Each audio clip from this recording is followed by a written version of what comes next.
আসসালামু আলাইকুম। কাছে দূরে দেশ কিংবা দেশের বাইরে থেকে যে যেখান থেকে বসে আমার আজকের ভিডিওটি দেখছেন, আশা করছি আল্লাহ তাআলার অশেষ রহমতে আপনারা সকলেই ভালো আছেন। আলহামদুলিল্লাহ, আমিও ভালো আছি। নতুন একটি ভিডিও দেখার জন্য আপনাদের সবাইকে আমন্ত্রণ জানাচ্ছি। আশা করছি আমার আজকের ভিডিওটি আপনাদের কাছে ভালো লাগবে। যদি ভালো লেগে থাকে তাহলে প্লিজ আমার ভিডিওটিতে একটি লাইক দিয়ে পুরো ভিডিও কন্টিনিউ করবেন। আপনার একটা লাইক আমার ভিডিওটিকে আরও অনেকের কাছে পৌঁছে দিতে সাহায্য করবে। গত ভিডিওতে বাপের বাড়ির কিছু অংশ আপনাদের সাথে শেয়ার করেছি। তার মাঝে কয়েকটা দিন আরামায়েশে কাটানোর পরে এই তো ফিরে এসেছি সেই আপন নিরে, আর শুরু করে দিয়েছি আমার কাজকর্ম। এটা ছিল বাপের বাড়ি থেকে আসার পরের দিন সকালবেলা। সকালের খাবার খাওয়ার পরে বেশ অনেকগুলো পেঁয়াজ রসুন আমি ব্লেন্ড করতে বসেছি, আর এখান থেকেই আজকের ভিডিওটা শুরু করলাম। আমার আজকের ভিডিওটা 2 দিনের কাজকর্ম মিলিয়ে একটু ভিন্নভাবে সাজিয়েছি। আজকে শীতের আগাম প্রস্তুতি হিসেবে ঘরবাড়ি পরিষ্কারের বাইরে বেশ কিছু কাজ গুছিয়ে নিয়েছি। ঘরবাড়ি তো ইতিমধ্যে পরিষ্কার করে নিয়েছি, তবে এর বাইরেও যে কিছু কাজ আছে সেটাকেও গুছিয়ে নিলাম।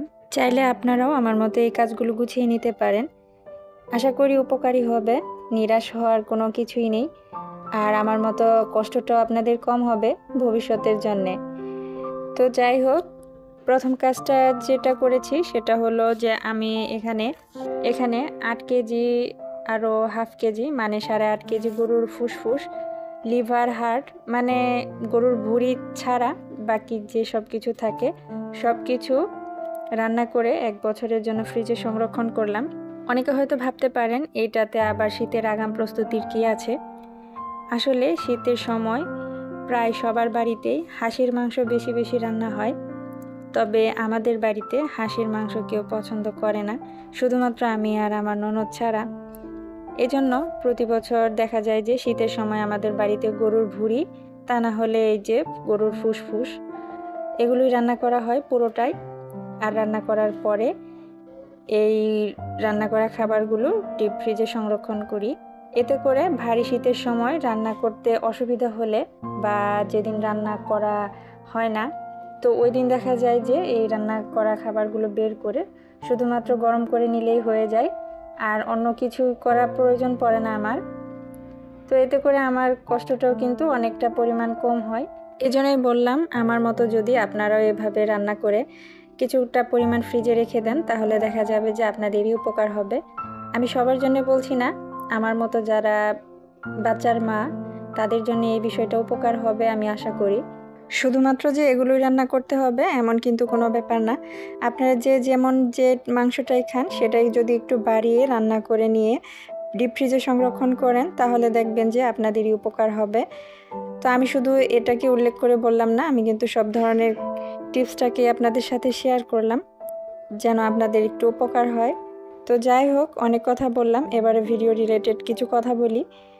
এখানে 8.5 কেজি গরুর ফুসফুস আমার শ্বশুর আব্বা বাজার থেকে কিনে এনেছে।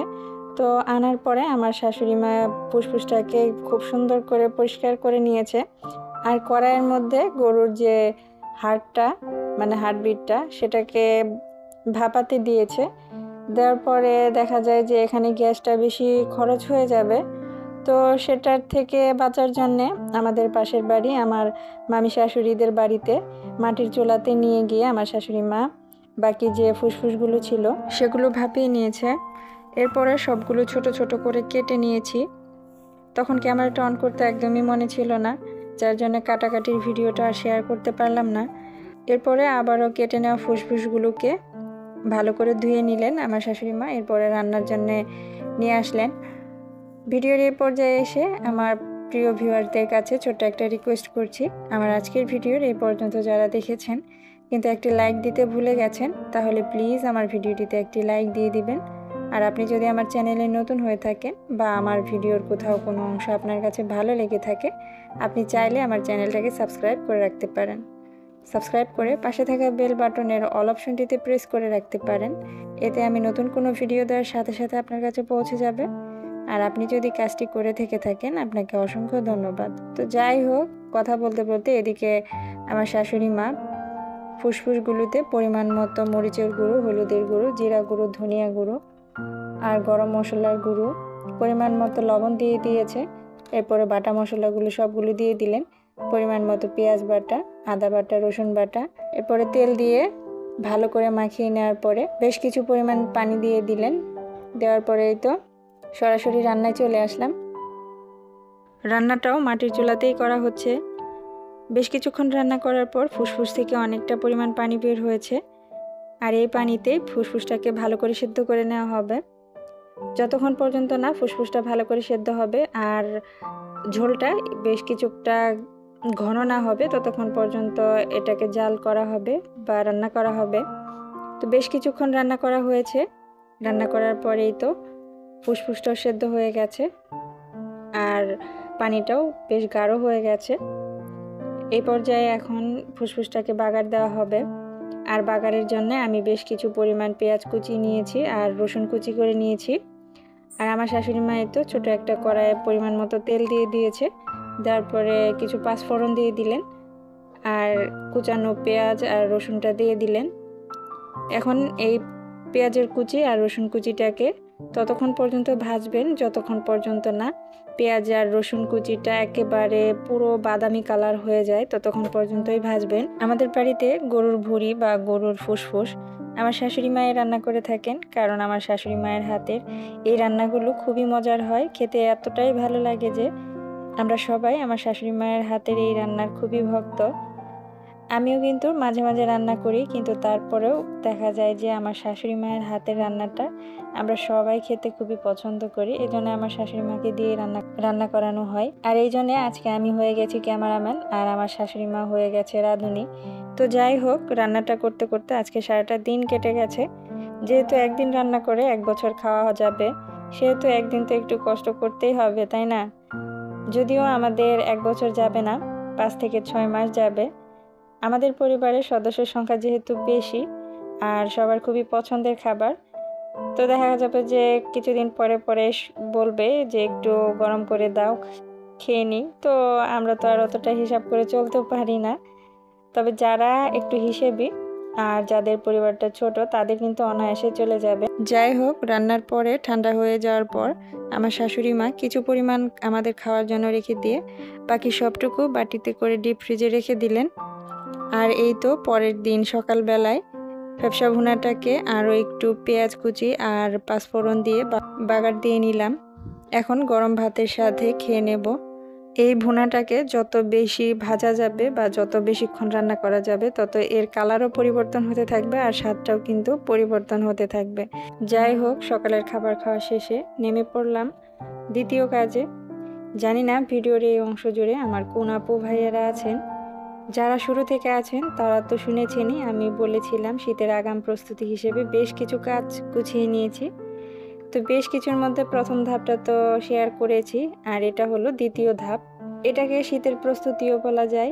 আবার দ্রব্যমূল্যের চরম ঊর্ধ্বগতির সময়ের এই চরম পর্যায়ে গ্যাস খরচটাকে কমিয়ে আনতে বা গ্যাসের অপচয়টাকে কমানোর জন্য এটা একটা দ্বিতীয় পদ্ধতি বলতে পারেন। চরম ঊর্ধ্বগতির এই সময়ে আমরা মধ্যবিত্তরা সামান্য সবজি কিনতে গিয়ে যখন অতিষ্ঠ হয়ে পড়ি, তখন একটা সিলিন্ডার গ্যাস কিনা মানে আমাদের কাছে আকাশ ছোঁয়ার মতো মনে হয়। তো সেসব চিন্তা মাথায় রেখে আমি আর আমার শাশুড়ি মা মিলে বুদ্ধি করে এই মাটির চুলাটার ব্যবস্থা করে নিলাম। আমাদের চারপাশে এমন অনেকেই আছে যারা কিনা একটু পরিশ্রমের ভয়ে তাদের মাটির চুলার ব্যবস্থা থাকা সত্ত্বেও মাটির চুলাতে রান্না না করে গ্যাসের চুলাতেই রান্না করে। তো তারা যদি একটু পরিশ্রম করে নিয়ে মাটির চুলার ব্যবস্থাটা করে, তাহলে কিন্তু ভালোটা তাদেরই হবে ভবিষ্যতের জন্যে। আর তাছাড়া বাজারেও কিন্তু মাটির চুলা বা সিমেন্টের চুলা পাওয়া যায় কিনতে। তবে আমাদের কিন্তু সেটার প্রয়োজন পড়েনি, কারণ আমাদের মাটির চুলা বানানোই ছিল। আমি কিন্তু আগে মাটির চুলাতেই রান্না করতাম। আমাদের বাড়িটা ভাঙার পরে মাটির চুলাটা ভাঙা পড়েছে, যার জন্য মাটির চুলাতে রান্নাটা করা হয় না। তো শীত যেহেতু এসে পড়েছে, শীতের সময় একটু আগুনও পোহাতে হয়, তার উপরে গরম পানি দিয়ে গোসল করার একটা ব্যাপার থাকে। তো এই সকল চিন্তা মাথায় রেখে যেন গ্যাসের উপর বা কারেন্টের উপর চাপটা কম থাকে, তার উপরে ভিত্তি করে এই ব্যবস্থাটা করা। আমার মতো যারা গ্রামে থাকেন অথচ গ্যাসের সিলিন্ডার ব্যবহার করেন, তার উপরে আবার মধ্যবিত্ত ফ্যামিলি, তারা চাইলে কিন্তু বুদ্ধি করে এভাবে মাটির চুলাটা ব্যবহার করতে পারেন। আমার শাশুড়ি মায়ের হাতের মাটির চুলাটা কেমন হয়েছে আপনারা কিন্তু অবশ্যই কমেন্টের মাধ্যমে জানাবেন। এই ছিল আমার শীতের আগাম প্রস্তুতি, তার সাথে গ্যাস খরচ কমানোর বিকল্প পদ্ধতি। আপনাদের সবার সুস্বাস্থ্য কামনা করে আজকের মতো এখানেই বিদায় নিলাম। সবাই ভালো থাকবেন, সুস্থ থাকবেন আর আমাদের জন্য দোয়া করবেন। আল্লাহ হাফিজ। আসসালামু আলাইকুম।